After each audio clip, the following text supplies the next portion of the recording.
YS Jagan విమర్శలకు మంత్రి నారా లోకేష్ ఘాటుగా స్పందించారు. విజయవాడ జైల్లో ఉన్న వల్లభనేని వంశీని పరామర్శించిన అనంతరం జగన్ సంచలన వ్యాఖ్యలు చేశారు. కూటమి ప్రభుత్వం వల్లభనేని వంశీపై తప్పుడు కేసులు పెట్టారని జగన్ ఆరోపించారు. ఈ వ్యాఖ్యలపై నారా లోకేష్ తనదైన శైలిలో కౌంటర్ ఇచ్చారు. గన్నవరం టీడీపీ కార్యాలయంపై జరిగిన దాడి దృశ్యాలను షేర్ చేస్తూ లోకేష్ విమర్శించారు.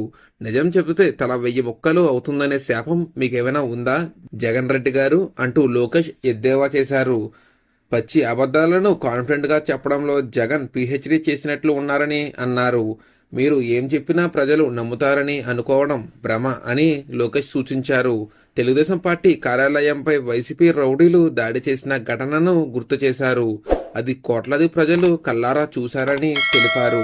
కక్ష సాధింపు కుట్రలు కుతంత్రాలు దీనికి జగన్ బ్రాండ్ గా మారారని ఆరోపించారు. అధికారంలో ఉన్నప్పుడు చట్టాన్ని తొంగలో తొక్కిన జగన్ ఇప్పుడు ప్రజాస్వామ్యం గురించి మాట్లాడడం విడ్డూరంగా ఉందని విమర్శించారు. వాస్తవాలను వక్రీకరించడం జగన్ వైఖరి అని లోకేష్ ఆరోపించారు. ప్రజలు ఇకపైన మీ అబద్ధాలకు మోసపోరని లోకేష్ స్పష్టం చేశారు. సత్యం ఎప్పటికీ గెలుస్తుందని, అబద్ధాలు ఎప్పటికీ గెలవలేవని నారా లోకేష్ అన్నారు. మరి దీనిపై మీరేమంటారో కామెంట్లో తెలియజేయండి ఫ్రెండ్స్. మరిన్ని వీడియోస్ కోసం మన ఛానల్ని సబ్స్క్రైబ్ చేసుకోండి. Thank you friends.